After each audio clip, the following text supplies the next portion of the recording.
Nos últimos anos, um fenómeno político novo tem crescido na Europa e no Ocidente como um todo. Os nacionalistas populistas, nacionais populistas, há várias designações que podem ser utilizadas. Podemos até estar a falar da nova direita, como Alain de Benoist assim a apelidou, mas, no meu entender, há aqui agendas que eram comuns ao centro político, à direita, à esquerda, eram mais ou menos um chão comum e que nos dias de hoje são apelidadas de agenda de extrema-direita.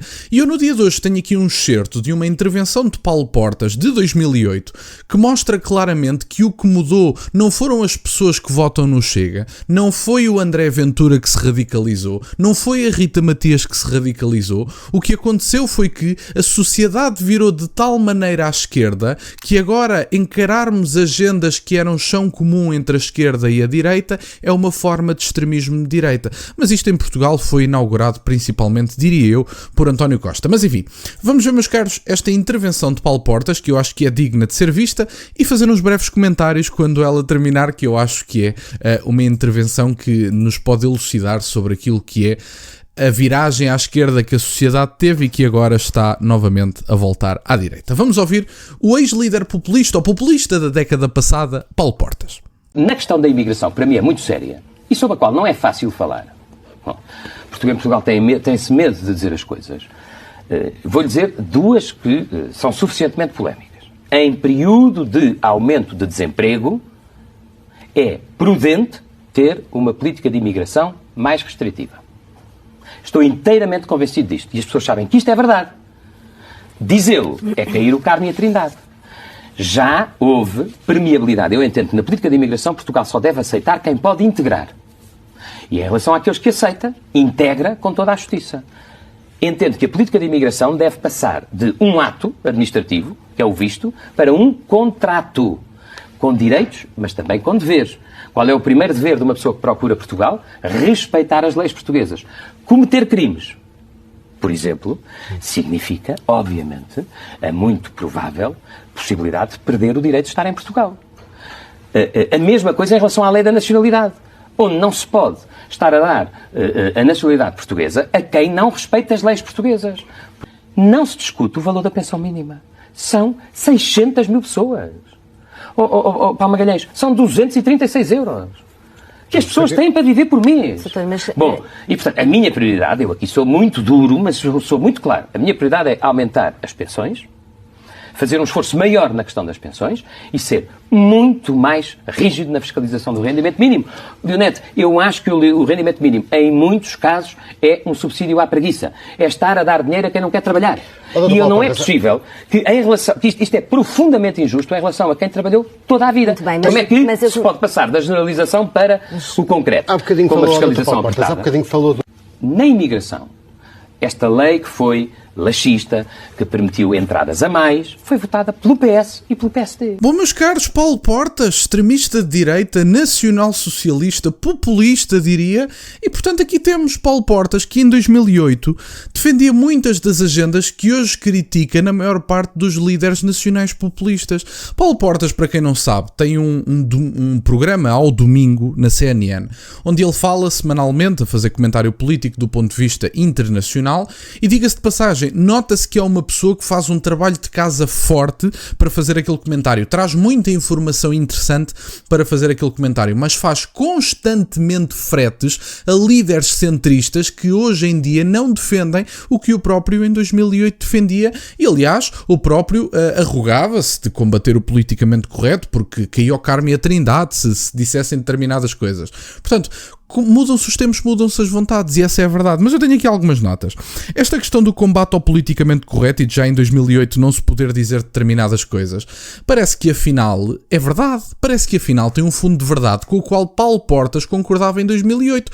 E isto só piorou. Se o Paulo Portas, enquanto líder político, achava que em 2008 não podia dizer tudo o que queria, o que será hoje? Hoje, determinados humoristas, isso também se pode medir pelo humor, há determinados humoristas humoristas que ganharam pudor de fazer piadas sobre determinadas raças, determinadas etnias, determinadas minorias, porque é ofensivo e maltrata e são oprimidos e aquela coisa toda.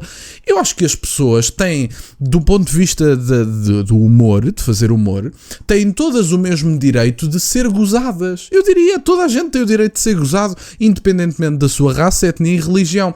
E a forma de tratamento igual no humor, por exemplo, é tratar as minorias exatamente como as maiorias. É para fazer piadas, vamos nos rir um bocadinho. E no meu entender, quer dizer, a piada, no meu entender, tem um valor do ponto de vista da liberdade de expressão praticamente absoluto. Acho que não deve haver praticamente limite nenhum, diria eu. Esta questão de Paulo Portas dizer que só se deve aceitar quem se pode integrar, quem diria? Não é? Quem diria? Onde é que vocês já ouviram isto? Só se deve aceitar quem se pode integrar.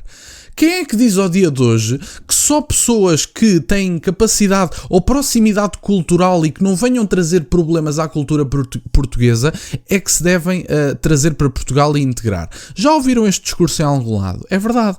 Paulo Portas chegou mesmo a dizer neste certo que vocês ouviram que tínhamos pessoas a mais, entradas a mais. Portanto, Paulo Portas, assim no espaço de 2 minutos, porque este vídeo tem 1 minuto e 58, se não me falha a memória, Paulo Portas assim no espaço de 2 minutos fala da quantidade de imigração. Portanto, a partir do pressuposto que era boa ideia colocar tetos quantitativos, fala dos limites qualitativos do ponto de vista das pessoas que devemos receber, só as que se podem integrar e só as que conseguimos integrar. Há culturas que nós não conseguimos integrar, há pessoas que não se querem integrar, há pessoas, há culturas, há determinadas minorias que não gostam de nós. E, portanto, se há pessoas que não gostam de nós, que não se querem integrar, que não fazem um esforço por isso, também não são bem-vindas. É tão simples como isto. E, portanto, limites qualitativos, falou Paulo Portas de quem se pode integrar. Limites quantitativos de pessoas a mais aprovadas pelo PS e pelo PSD. Também a juntar politicamente o PS e o PSD, que é coisa que ele hoje não diz. Hoje não diz que são a mesma coisa, são polos diferentes. Respeitar as leis, que parece que em 2008 era uma coisa que se podia dizer, mas hoje em dia dizer que alguém tem que respeitar a lei é quase uma forma de xenofobia e de racismo. Fala do aumento das pensões e de falar de fiscalizar os rendimentos mínimos. Quem é que anda a falar disso hoje? Quem é que é apelidado de populista por falar de determinados subsídios que uma boa parte da população receba, seja essa população nacional ou não? Também há muitos nacionais que vivem à sombra dos subsídios. Ninguém diz que não.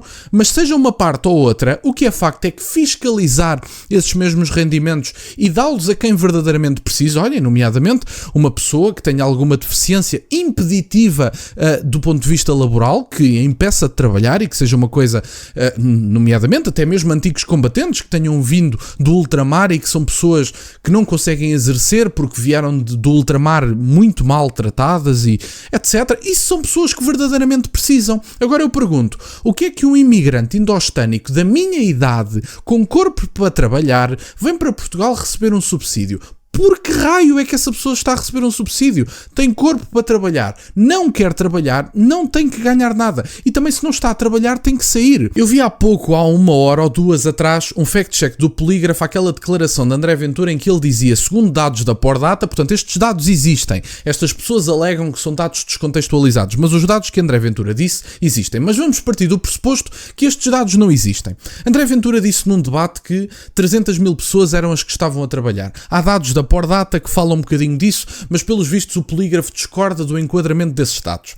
O Polígrafo fez um fact-check e disse que são 600 mil pessoas que estão empregadas por conta de outrem. Portanto, 600 mil estrangeiros, no caso. Se temos 1.600.000 pessoas estrangeiras em Portugal, o que é que o outro 1 milhão de pessoas está aqui a fazer? Se só apenas 600 mil pessoas é que estão a trabalhar, se a esquerda argumenta que estas pessoas vêm salvar a segurança social e que só entram porque há trabalho, que é uma coisa gira, a esquerda a defender as leis do mercado, portanto, à procura, à oferta, portanto, eles a defenderem as leis do mercado é uma coisa interessante, mas enfim, se dizem que há mercado de trabalho para estas pessoas e que vêm salvar a segurança social, como é que uma pessoa que não desconta e que vem para cá estando desempregada está a ajudar a segurança social ou até mesmo a preencher lacunas do mercado de trabalho? É uma falta de respeito, isto é gozar com a cara das pessoas. Há 1 milhão de pessoas que não estão a descontar e se não estão a descontar, não estão aqui a fazer nada. Portanto, no mínimo, em Portugal, no mínimo, não estou a falar sequer das pessoas que mesmo estando legais e a trabalhar, possam não estar a cumprir regras ou possam não estar adaptadas, porque também há muitas dessas. Mas só de ponto de partida temos praticamente 1 milhão de pessoas, devem haver algumas exceções dentro deste milhão, que têm negócios abertos e não estão a trabalhar por conta de outra. Eu não digo que não. Mas retirando essas exceções, que são pessoas que têm negócios abertos, há praticamente 1 milhão de pessoas que temos que deportar. E, portanto, partindo deste pressuposto e tendo esta base, que eu acho que é uma base com a qual a maior parte das pessoas pode concordar, há 1 milhão de pessoas, ou praticamente 1 milhão de pessoas que têm que sair do país. Paulo Portas dizia em 2008, Pedro Passos Coelho dizia em 2014, André Ventura diz em 2025. Só que hoje, ao contrário de Pedro Passos Coelho e de Paulo Portas, André Ventura é um extremista. As agendas são iguais. Isto era um consenso na sociedade portuguesa que a esquerda destruiu por razões ideológicas e que hoje acusa quem defende estas agendas, que eram chão comum com o Partido Socialista de António Costa, hoje são extremistas. Portanto, talvez António Costa também fosse um líder socialista, mas nacional-socialista, como dizem estes senhores. E, portanto, basicamente eram estas as notas que eu tinha para partilhar. Paulo Portas, o populista da década de 2000, que é uma coisa gira, não é? Ninguém pensava nisto. Quem ouve o Paulo Portas no dia de hoje, arrogante, parte da elite, com nojo das causas que defendia anteriormente. Hoje em dia, quem ouvir o Paulo Portas, parece que ele é um liberal zeco com horror de qualquer tipo de agenda que defendeu em 2008, mas é como diz a sabedoria popular portuguesa, mudam-se os tempos, mudam-se as vontades. E, portanto, era isto, meus caros, que eu tinha para partilhar. Espero que tenham gostado do populista da década de 2000. Ficam com este vídeo e peço-vos só, entretanto, que deixem o gosto e que subscrevam o canal. Tem as minhas redes sociais e o MBA na descrição, para o caso de quererem fazer alguma doação. E nunca se esqueçam, meus caros, questionem tudo. Até à próxima.